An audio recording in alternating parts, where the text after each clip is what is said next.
Hi friends, इस video में हम राइटिंग इंडस्ट्री से जुड़ी हुई कंपनी के बारे में डिस्कस करेंगे। अगर आप इस पूरी इंडस्ट्री में देखेंगे, सिर्फ दो प्लेयर है, डोम्स इंडस्ट्री और फ्लेयर, जिसका रिजल्ट मोटा मोटी ठीक है। बाकी और जो कंपनी है जैसे लिंक लिमिटेड, फिर कोकियो कैमलिन, इस तरह का जो बिजनेस है उसका ग्रोथ बहुत ही अनसर्टेन है। कभी अच्छे ग्रो करते हैं, कभी माइनस में चला जाते हैं, तो इस तरह का बहुत वोलाटिलिटी है। तो राइटिंग इंडस्ट्री से हम दो कंपनी के बारे में डिस्कशन करेंगे।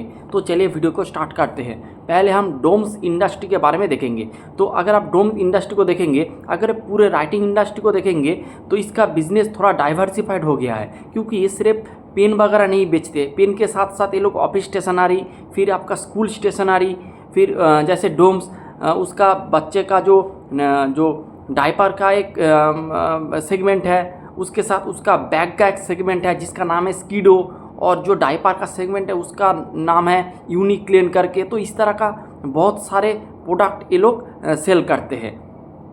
तो जैसे आपका फ्लेयर देखेंगे, तो फ्लेयर उसका पेन सेगमेंट है, उसके साथ ऑफिस स्टेशनरी, स्कूल स्टेशनरी का सेगमेंट है, उसके साथ स्टील बोतल और हाउसवेयर वाला एक सेगमेंट है, उसमें स्टील बोतल तो और जो तरह का जो चीज़ें होता है वो सब ये लोग सेल करते हैं। तो इसका बिजनेस सिर्फ राइटिंग इंडस्ट्री, मतलब आपका सिर्फ पेन पेंसिल बनाएगा इस तरह का नहीं है। ये पेन पेंसिल के साथ और भी कुछ जो आपका प्रोडक्ट ये लोग सेल करते हैं। तो ये बात है। अगर आप इसके साथ डोम्स को डिस्कशन करेंगे, तो डोम्स का अगर आप देखेंगे, पहले जो डोम्स का ग्रोथ था वो अबव 25% था।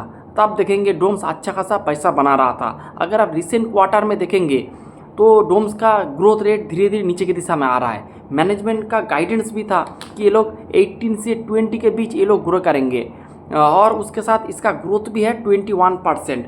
उसके साथ अगर आप इसका मार्जिन देखेंगे, तो मार्जिन थोड़ा डाउन हुआ है इसका। अगर आप Q4 का नंबर देखेंगे, तो 18% से रेवेन्यू ग्रो किया है, एबिडा ग्रो किया है 14% से, एबिडा मार्जिन डाउन आया है, पैट ग्रो किया 13% से। तो इसको ऑपरेटिंग लेवरेज नहीं मिला है। अगर आप FY26 का हिसाब से देखेंगे, यानी कि 25 वर्सेस 26 देखेंगे, तो रेवेन्यू ग्रो किया है 21% से। तो इसका जो गाइडेंस था 18 से 20, उसके बराबर ग्रोथ है इसका। एबिडा ग्रो किया है 15.5% से, और इसका Q1Q FY25 वर्सेस 26 हर एक टाइम फ्रेम में इसका मार्जिन डिग्रो हुआ है, डाउन हुआ है। फिर इसका पैट ग्रो हुआ है 12% से। तो पैट भी उतना ग्रोथ नहीं है, क्योंकि पैट का मार्जिन भी नीचे आ जाए है। तो अगर अब इसका जो मार्जिन डाउन हुआ है, इसका जो रीज़न है, जो मैनेजमेंट ने बताया है कि इसका मैनेजमेंट ने कहा है कि इसका एक तो रॉ मटेरियल का प्राइस बढ़ गया है। ऑलमोस्ट रॉ मटेरियल का प्राइस 15 से 20% इसका रॉ मटेरियल का प्राइस बढ़ गया है, और ये लोग 4 से 5% अपना कॉस्ट प्राइस को बढ़ाया है। तो जितना कॉस्ट प्राइस इन लोगों ने बढ़ाया है, उससे कतई ज़्यादा लेवल पे अपना रॉ मटेरियल का प्राइस बढ़ गया है। तो इसका इफेक्ट आपको बिजनेस को लेना पड़ा है। और अगर आप ज़्यादा से ज़्यादा अगर आप प्राइस हाइक कर देंगे, तो आपको कंपटीशन में बहुत दिक्कत हो जाएगा, फिर आपका मार्केट शेयर भी घट सकता है। तो इसका रॉ मटेरियल से इसका एक इफेक्ट आ रहा है इसका मार्जिन में। दूसरा बात है, इसका यूनिक्लेन करके एक डायपर का एक ब्रांड इन लोगों ने एक्विजिशन किया था, और उसका सेल्स बहुत अच्छे लेवल से चल रहा है। ऑलमोस्ट 25 से 30% के बीच इसका इस यूनिक्लेन यानी डायपर वाला सेगमेंट ग्रो कर रहा है। अगर डायपर वाला सेगमेंट को देखेंगे, तो उसका मार्जिन थोड़ा लो है। अगर आप नॉर्मलाइज एबिडा मार्जिन देखेंगे, तो मोटा मोटी आपका 17-18% इसका एबिडा मार्जिन रहता है। लेकिन यूनिक्लेन का जो डायपर का जो एबिडा मार्जिन है वो थोड़ा कम है। अगर आप उसका डायपर का मार्जिन देखेंगे, 8 से 10% है। 8% है, मैनेजमेंट का गाइडेंस है, ये लोग 10% करेंगे। तो अगर आप इसका 10% भी इसको देखेंगे, इसका ग्रोथ का मार्जिन, तो भी आप देखेंगे आपका जो ओवरऑल बिजनेस से डाउन है। तो मेरे हिसाब से डायपर वाला सेगमेंट इस बिज़नेस के लिए एक नेगेटिव पॉइंट है, क्योंकि आप 17% का एबिडा मार्जिन वाला एक बिज़नेस है, 17-18% का, और आप जिस कंपनी को एक्वायर किया है उसका मार्जिन है आपका 8 से 10%। तो आप यह क्या करेगा, ये आपका जो नेट मार्जिन है इसको ये लोग डाउन कर देंगे। तो यही हो रहा है इसके साथ। तो मैनेजमेंट ने भी कहा है कि इस क्वार्टर में जो डायपर वाला सेगमेंट का सेल्स बहुत ज़्यादा हुआ है, इसीलिए जो इसका जो ओवरऑल जो मार्जिन है ये थोड़ा हिट हुआ है। तो इसका मार्जिन जो डाउन हुआ है, इसका दो रीज़न, एक है जियोपॉलिटिकल टेंशन, और इसके लिए जो आपका रॉ मटेरियल का प्राइस बढ़ जाना, और दूसरा है आपका लो मार्जिन वाला जो डायपर का बिजनेस थोड़ा ज़्यादा हो जाना। तो ये एक केस कुछ मिला जुला सा लगता है आपका पीएन गाडगिल ज्वेलर्स के तरह।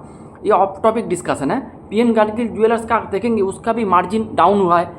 उसका मार्जिन डाउन होने का रीज़न क्या है? उसका मार्जिन डाउन होने का रीज़न है कि उसका जो गोल्ड कॉइन या फिर बार्स का जो सेल्स है जिसका मार्जिन एकदम ना के बराबर है, उसका सेल्स जो 20% रहता था वो 40% हो गया।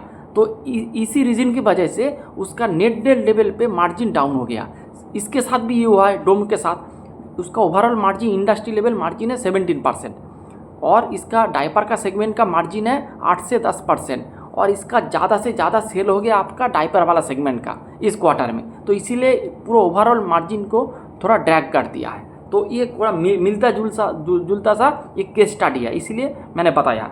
तो ये हो गया। उसके बाद मैनेजमेंट ने गाइड किया है कि ये लोग FY27 में 17 से 20% के बीच अपना रेवेन्यू ग्रोथ करेंगे। उसके साथ ये लोग मार्केट शेयर ग्रैब करने के लिए ज़्यादा से ज़्यादा फोकस कर रहा है और यही मोटा मोटी ओवरऑल डिस्कशन है। तो ये लोग मैनेजमेंट ने कहा है कि इसका जो Q1 यानी H1 इसका थोड़ा डाउन रह सकता है, क्योंकि जो अभी जो जियोपॉलिटिकल इशू चल रहा है इसके वजह से आपका क्या हो रहा है, आपका जो इन्फ्लेशन थोड़ा ज़्यादा हो रहा है, इसका एक रिपरकशन इफेक्ट बिजनेस के आ सकता है। ये मैनेजमेंट ने थोड़ा कॉशियस कमेंट्री इसके बारे में मैनेजमेंट ने दिया है।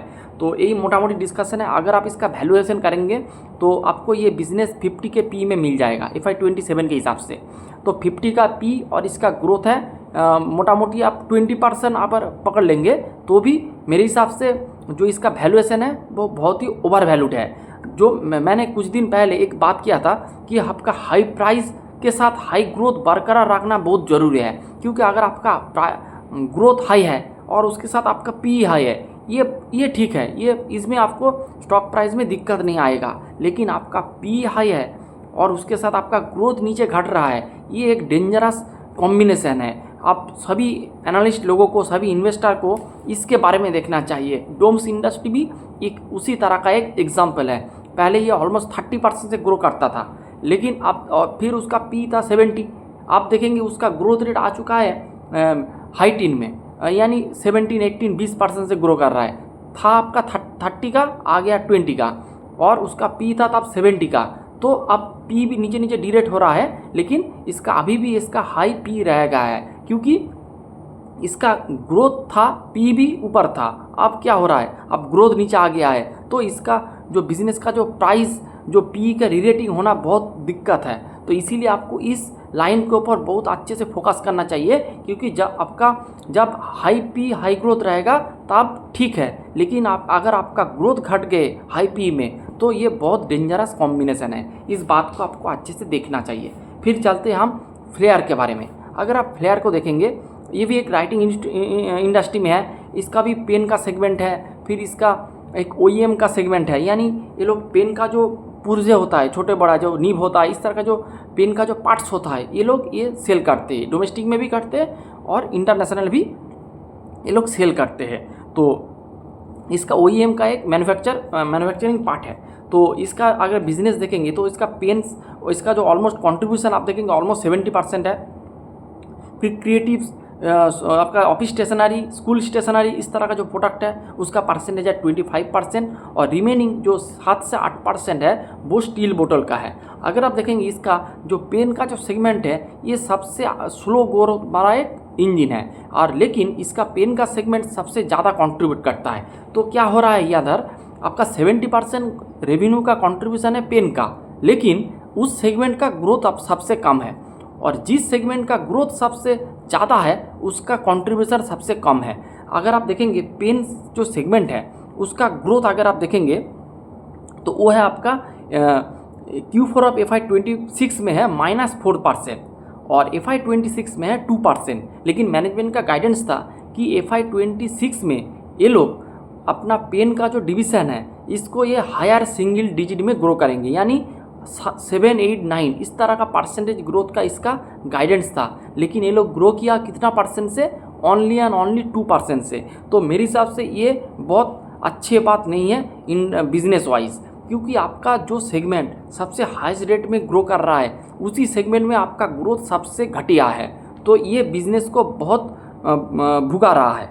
तो उसके बाद इसका जो क्रिएटिव सेगमेंट है, क्रिएटिव सेगमेंट का जो मार्केट शेयर धीरे धीरे बढ़ रहा है। अगर आप अगले साल को देखेंगे 16% था, अब हो चुका है 24%।